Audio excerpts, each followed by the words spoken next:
അല്ല, അതിൽ ഞാൻ ഡൽഹിയിൽ വെച്ച് അന്ന് പറഞ്ഞ നിലപാട് തന്നെയാണ്. അക്കാര്യത്തിൽ അദ്ദേഹത്തെ കസ്റ്റഡിയിലെടുത്തതിൻ്റെ പിറ്റേ ദിവസം രാവിലെ ഡൽഹിയിൽ വെച്ച് എന്ത് നിലപാടാണോ പറഞ്ഞത്, ആ നിലപാടിൽ തന്നെയാണ് മേയർ എന്നുള്ള നിലയ്ക്ക് ഇപ്പോഴും നിൽക്കുന്നത്.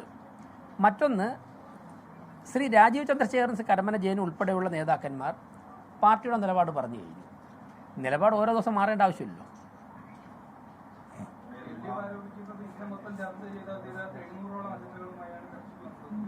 അത് നമുക്ക് ഇന്ന് ചർച്ച ചെയ്ത് തീർന്നില്ലെന്നുണ്ടെങ്കിൽ അടുത്ത ദിവസത്തേക്ക് ചോദിക്കും. ഒരാഴ്ച മുമ്പ് അജണ്ട കൊടുത്തിട്ടുണ്ടല്ലോ. അജണ്ട വളരെ നേരത്തെ കൊടുത്തല്ലോ. അപ്പോൾ അജണ്ട ഏത് അജണ്ടയാണ് ചർച്ച ചെയ്യേണ്ടത്? കൂടുതൽ കുറച്ച് കോംപ്ലിക്കേറ്റഡ് ആയിട്ടുള്ള അജണ്ട ഞാൻ തന്നെ നമ്പർ പറഞ്ഞില്ലേ മാറ്റി വെച്ചത്. ഇനി ഏതെങ്കിലും അജണ്ട, ഞങ്ങൾ എല്ലാ കൗൺസിലും ഏതെങ്കിലും അജണ്ട ചർച്ച ചെയ്യണമെങ്കിൽ നമ്മൾ അടുത്ത ദിവസത്തേക്ക് ചോദിക്കും. അജണ്ട ചർച്ച ചെയ്യാൻ വേണ്ടി അജണ്ടയുടെ എണ്ണം കൂടുതലുണ്ടെന്ന് പറഞ്ഞിട്ട് മുദ്രാവാക്യം വിളിച്ച് ബഹളമയമൊക്കെയാണ് ചെയ്യേണ്ടത്. അങ്ങനെയല്ലല്ലോ.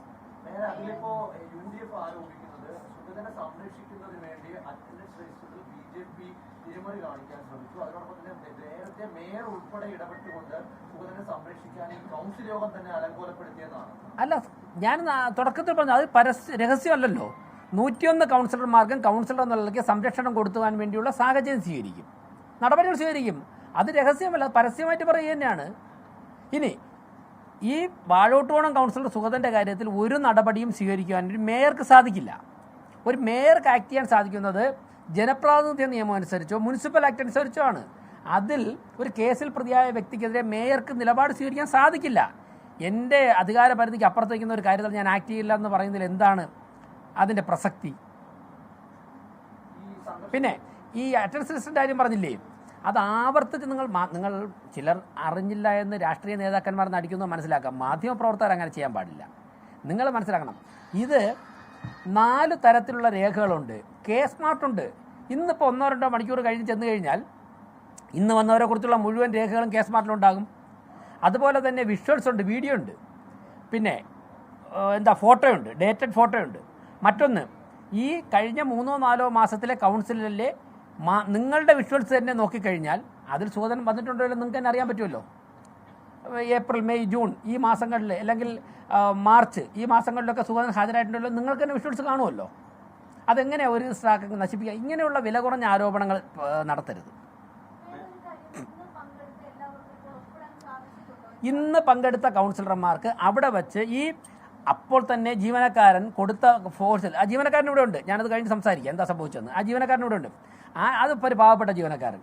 ആ ജീവനക്കാരൻ കൊടുത്ത സാഹചര്യം വെച്ച് അത് ഒപ്പിട്ട് അടുത്ത ആളിന് ഹാൻഡ് ഓവർ ചെയ്തിരുന്നെങ്കിൽ എല്ലാവർക്കും ഒപ്പിടാൻ സാധിക്കുമായിരുന്നു. അതിന് പകരം ഈ രജിസ്റ്റർ ഇവിടെ എന്തൊക്കെയോ പ്രതിസന്ധികളുണ്ട് എന്ന്, അത് എനിക്ക് തോന്നുന്നു സ്വന്തം പ്രസക്തിയും സാന്നിധ്യവും അറിയിക്കുവാൻ വേണ്ടി ആയിരിക്കാം. ഇങ്ങനെയുള്ള ഷോ ഓഫിൻ്റെയൊക്കെ കാര്യമുണ്ടോ?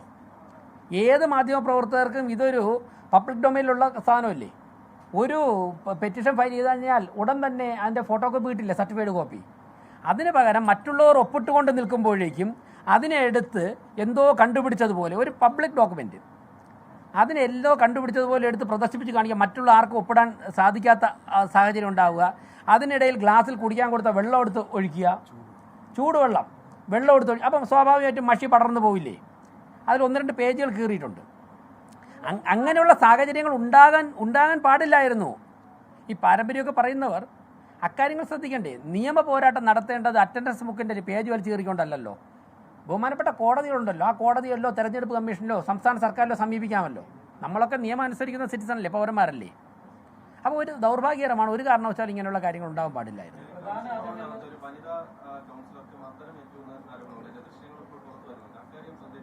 അല്ല, അങ്ങനെ ദൃശ്യങ്ങൾ കണ്ടിട്ടുണ്ട്. ഇപ്പോൾ 1-ൽ കൂടുതൽ വനിതാ കൗൺസിലർ അർച്ചന മണികണ്ഠൻ ആശുപത്രിയിലേക്ക് പോയിട്ടുണ്ട്, പെയിനെന്ന് കരുതി പറഞ്ഞ് പോയിട്ടുണ്ട്. 1-ൽ കൂടുതൽ പേർ പോയിട്ടുണ്ട്. ഒരു കാരണവശാലും ഞാൻ നേരത്തെ പറഞ്ഞല്ലോ, കൗൺസിലർമാരൊക്കെ തന്നെ ജനങ്ങൾ തിരഞ്ഞെടുത്ത് വിട്ടിരിക്കുന്നത് അവരുടെ ജനങ്ങളുടെ കാര്യങ്ങൾ നിർവഹിക്കുവാനാണ്.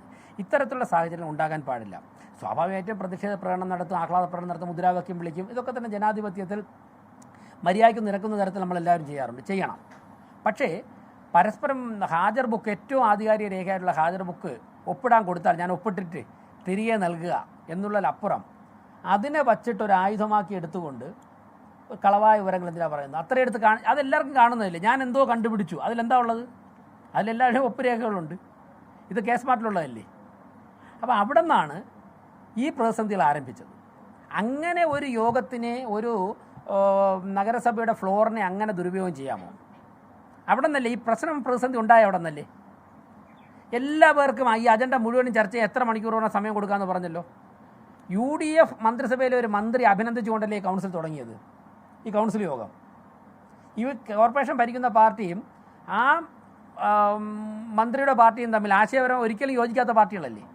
പക്ഷേ ജനങ്ങൾക്ക് വേണ്ടി പ്രവർത്തിക്കുന്ന കാര്യത്തിന് അഭിനന്ദിച്ചുകൊണ്ട് ആണ് ഞങ്ങൾ പറഞ്ഞു തുടങ്ങിയത് ഈ കൗൺസിൽ യോഗം. അത് രേഖകളിലുണ്ടാവില്ലേ? അങ്ങനെ തുടങ്ങി എല്ലാവർക്കും അവസരം ഉണ്ടായിരുന്ന കാര്യം അങ്ങനെയാണ് സംഭവിച്ചത്.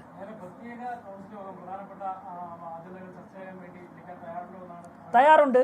പക്ഷേ ഞാൻ നേരത്തെ പറഞ്ഞല്ലോ, മുനിസിപ്പൽ ആക്ട് അനുസരിച്ച് അതിൻ്റെ അപേക്ഷ തരുമ്പോൾ 34 കൗൺസിലർമാരുടെ ഒപ്പ് വേണം. ഇവർ ഇന്നുവരെ 34 കൗൺസിലർമാരുടെ ഒപ്പിട്ടൊരു പേപ്പർ എനിക്ക് തന്നിട്ടില്ല. നിങ്ങൾ മാധ്യമപ്രവർത്തകർ മുൻകൈ എടുത്ത് ഒരു തവണയെങ്കിലും 34 കൗൺസിലർമാരുടെ ഒപ്പിട്ടൊരു പേപ്പർ വാങ്ങിച്ചു തരൂ.